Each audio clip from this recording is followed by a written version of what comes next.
Well, I do feel passionately, and my passion does match the passion of religious zealots and fundamentalists. However, there are different reasons for passion. I'm passionate about things because I've looked at the evidence, and the evidence is massively convincing.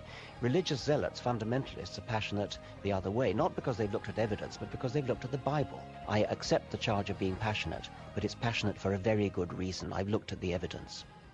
That's Richard Dawkins, a famous new atheist. Of course, he's all over the place of late, criticizing religion in general, Christianity in particular, and he says he has good reasons.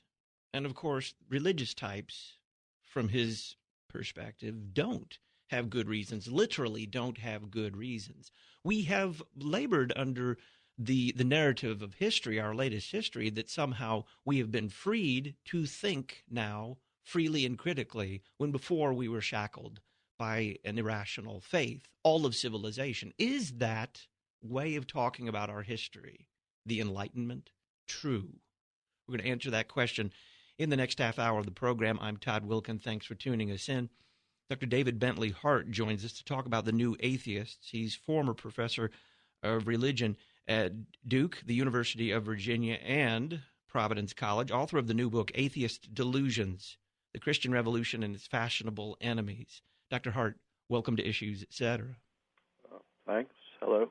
Is this way of talking about our history, our intellectual history, that we've been freed from the shackles of irrational faith to now think as Enlightenment men, true? Well, no. I think any account of history that's made in such broad brushstrokes is invariably true to only the most vacuous degree. No.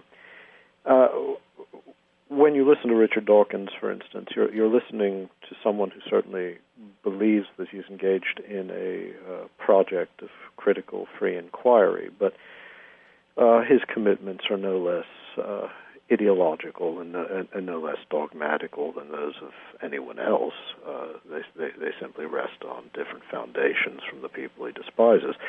The little clip you played from Richard Dawkins, incidentally, let me interject something here at the beginning, is a good example, though, of the sort of straw man polemic that he tends to engage in, because, of course, he is talking about a certain very specific species of fundamentalism, and if you're going to set up your contrasts in such easy shades of black and white, then, of course, rhetorically, you'll always come out on top, but at the end of the day, it's a rather childish picture of the distinction between what he is doing and what he imagines religious people are doing. You talk about, early in your book, about what you call a potent and persuasive model of freedom, that is this, and later you'll call it an ethics of choice. What is it, and how should we critique it? Well, it is simply enough. The modern concept of freedom, which, as you say, is potent and persuasive, and it's not self-evidently contemptible, but it does put the emphasis upon the act of choice itself as the index of a person's freedom. An older, a more antique understanding of freedom, which is Christian and Jewish and pagan and simply ancient, is the notion that freedom consists in liberating one's essential nature into its best end, into its proper end. The act of choice itself is not freedom. Choice is, at most, the possibility of the correct path. And so, to be free is to come into that which fulfills our nature in harmony with the good. But the modern idea of freedom puts its emphasis more specifically on the individual's ability to choose regardless of the ends that he or she might choose. And as such, it radically reorients our sense of what it is that lends us human dignity or that makes our life admirable or worthy or worth pursuing. And it informs everything we are and everything we do. And my claim in the book is simply that this model of freedom, which is a dogmatical model of freedom, a particular metaphysics of the ethical act, underlies the sort of polemics that the new atheists engage in. It's a sort of doctrinal commitment to a certain understanding of what it is to be free, and that involves casting off the fetters of anything beyond ourselves that commands our assent before we spontaneously choose to give our assent. But where will that inevitably lead? Where does that leave the person who tries to, I would say, probably futilely attempts to base their lives around this ethics of choice? Well, I don't know where it inevitably leads. Where it evidently leads quite often is either towards a life of ceaseless triviality and sort of spiritual dispossession, but it can lead to far darker things as well, because when the emphasis that is placed not upon the good towards which the will should be directed, but upon the will's power to craft itself, to create its own destiny and its own meaning, the paths that open up lead in directions that, as I say, at times are quite trivial and at other times quite terrible. The triumph of the will in the totalitarian politics of the 20th century is every bit as much an expression of this essential understanding of the human being liberated from the claim of God or the good or of nature, as is the sort of petty bourgeois consumerism that gives us, I don't know, Britney Spears or YouTube. So I don't know if there's an inevitable terminus. I just think that it's quite clear that this model of freedom leads in any number of directions we should either dread or at least deplore. The caricature of popular history of the so-called kind of Christian era or Christian civilization of the past is that it wasn't much concerned with reason. It was concerned with what is kind of portrayed as its opposite, that is faith. How would you correct that picture? Well, first, you can only cling to that picture of the past if you scrupulously avoid knowledge of the past. It's a childish sort of finger paint daub of history.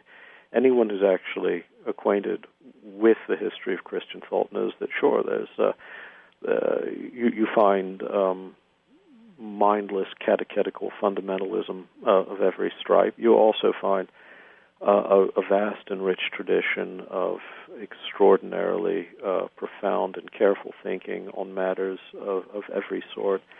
The very basis of the continental tradition of philosophy in the modern age all emanates from theological tradition and its interpretation of the past. Hermeneutics, ethics, metaphysics, or the abandonment of metaphysics, all of them still center upon the questions raised and examined throughout the centuries of the Christian intellectual tradition. And the reverse of that is that those who often proclaim themselves apostles of reason and therefore enemies of faith, when you actually examine the fundamental premises upon which they operate, prove to be every bit as fundamentalist and unreflective as the worst caricatures of religion that they can come up with. With only a minute before we take a break here, I've been reading a book called Pulp Physics, and it's written by Dr. Richard Berenson, and he is narrating kind of the rise of technology, the rise of the physical sciences, all of these things. And again and again and again, what I hear from him is a theme that the church of the past suppressed and stagnated intellectual inquiry until a few brave souls were able to kind of break through the bonds, or, may have been burned at the stake or imprisoned or threatened with torture, but somehow the mind was freed. Yeah. Is this an example of what you're talking about here, this kind of myth of the Enlightenment? Oh yeah, no, that's pure mythology. That's what's so amusing about that is that if you go searching for the historical evidence for that, you come up with nothing except perhaps the Galileo affair, and even that, when you look into its details, turns out to be a fairly ambiguous story that it does credit to neither side of the debate. But no, it's absolute nonsense. And I would say this, to their credit, the Guild of Serious Academic Historians, whether they are believers or unbelievers or not, do not talk that way. I mean, serious historians know that's nonsense. That's the sort of infantile polemics of late 19th century, early 20th century humanism, and it's just silly. We're talking with Dr. David Bentley Hart about the new atheists and much of the mythology that surrounds them, not so much the history that they would deliver to us, but legends in essence, a mythology about our past and about our present that needs to be dispelled. He's author of the new book, Atheist Delusions, The Christian Revolution and Its Fashionable Enemies, when we come back from this break. So, if faith and reason are not old enemies, one which has triumphed, that is reason, then how should we rightly understand the life of the church intertwined with the life of civilization, with the rise of scientific inquiry, with the rise of all the technology that surrounds us now that makes us at least think that we're more enlightened than people of the past? I'm Todd Wilkin. This is Issues, Etc. More with Dr. David Bentley Hart after this. That's me in the corner. That's me in the spotlight, losing my religion, trying to keep up. Welcome back to Issues, Etc. We're talking about the new atheists. I'm Todd Wilkin. Dr. David Bentley Hart is our guest, former professor of religion at Duke, the University of Virginia, and Providence College, author of the new book, Atheist Delusions, The Christian Revolution and Its Fashionable Enemies. You'll find information about Atheist Delusions at issuesetc.org. Click on demand.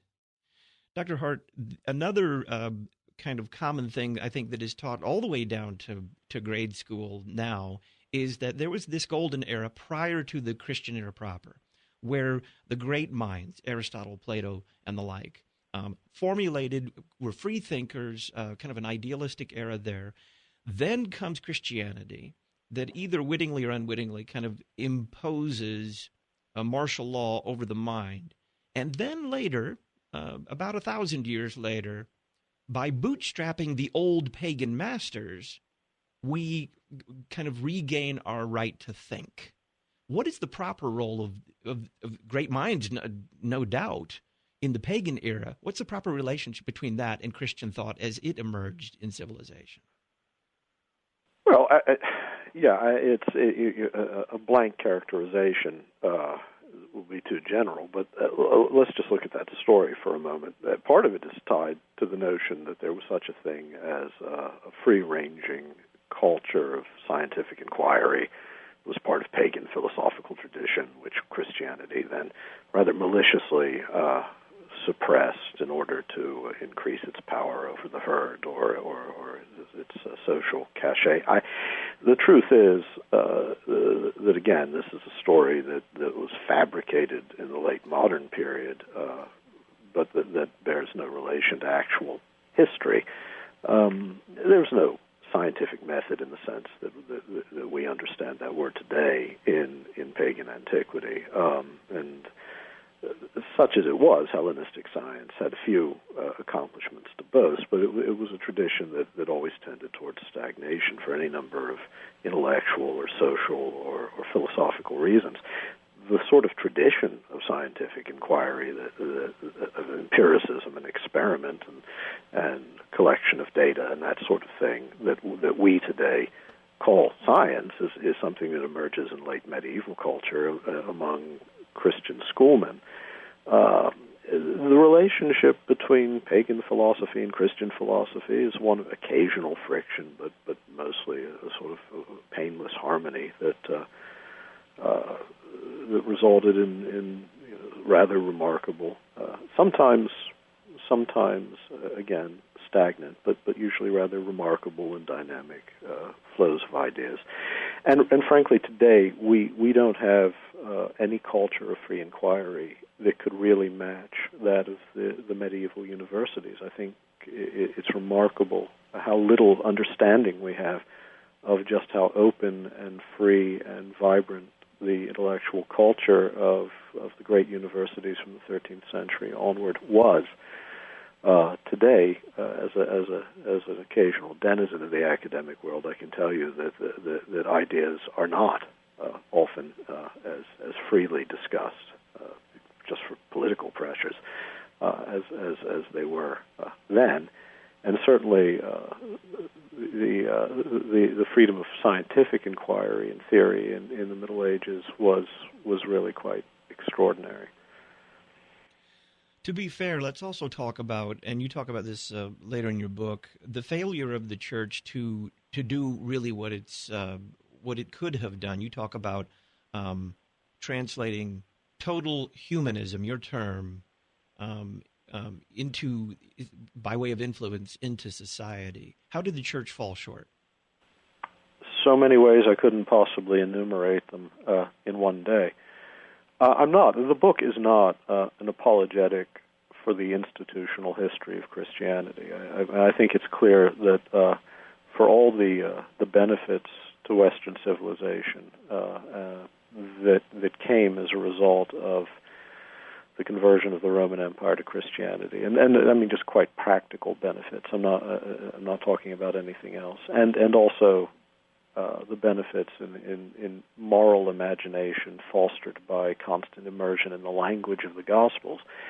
At the end of the day, I think we all know that the Church of the Empire, or the Church of various kings, did function as an agent of social order rather than of Christian, which maybe Christian disorder at times.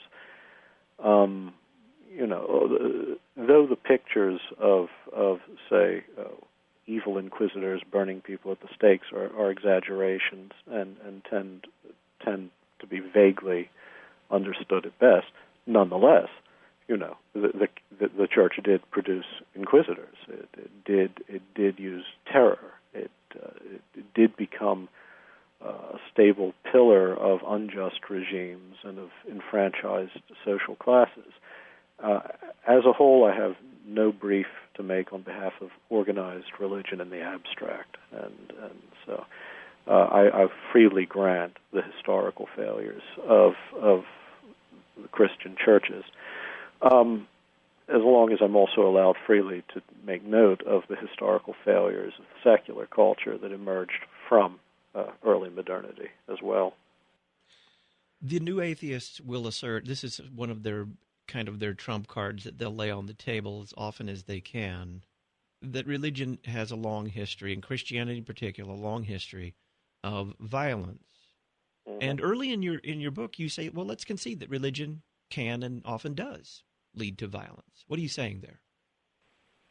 Well, again, it's a general truth, and general truths are only vacuously true. It also leads to peace. I mean, there's no such thing as religion as such. There's no object out there, religion, that does this or does that. Religion and irreligion alike, if you examine their histories, have been used as justifications for and have prompted violence or justice. Intellectual stagnation or intellectual energy and innovation. I mean, it's just silly to look at the history of something called religion as though an Aztec priest sacrificing someone to the sun god Tonatiuh and a Franciscan or a Buddhist monk ministering to the needs of a sick person are somehow tied together in a single continuum and constitute a single object that you can hate or love with one action of the will or soul. Again, all such arguments, I think, can be treated as nonsense and should be by grown-ups. Finally, then, in your research on this, and especially grappling with atheists new and old, have you encountered an atheist who appears to genuinely understand what it is they despise as Christianity and honestly deals with it. You mean today or just in the whole history of atheist polemic? More recently, Dr. Hart. Well, more recently. It's hard to say. I mean, I'm a great admirer, as you've read the book, so you know, a great admirer of Nietzsche, precisely because he's an unblinkered enemy of Christianity. That is, he really does understand the difference of Christianity from the pagan culture it broke from. And as a result, he doesn't deceive himself that he can reject Christianity and yet still cling to certain moral values. And he understands the difficulty and the danger that comes about with the loss of faith. And but Nietzsche's brilliant. Among modern atheists, those that publish, no, I don't think so. I can't really think of anyone off the top of my head. I've met personally atheists who seem to me to have very good, concrete, ethical reasons for unbelief, reasons that have to do with suffering, the suffering of children, historical injustices, the churches, things like that, which I do respect and I take quite seriously. And I say in the book and really mean that there are forms of unbelief that I regard as being much more admirable than certain forms of belief.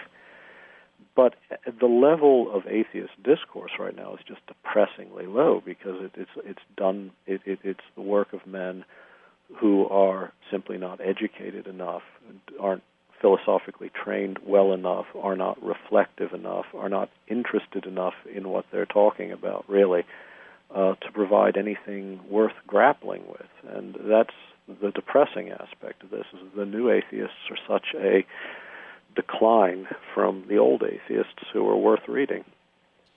Dr. David Bentley Hart is former professor of religion at Duke, the University of Virginia, and Providence College. His new book, Atheist Delusions, The Christian Revolution and Its Fashionable Enemies. Dr. Hart, thank you very much for being our guest. Well, thank you. Yeah, deal with an honest atheist. And you do have to go back quite a ways in order to find one who not only knows the subject which they are criticizing, generally Christianity, and doesn't generalize all the way out into every religion, but actually can honestly deal with it. And I agree. I think in some cases it's better to have an honest atheist than a dishonest anything else, religious or irreligious. I'm Todd Wilkin. This is Issues Etc.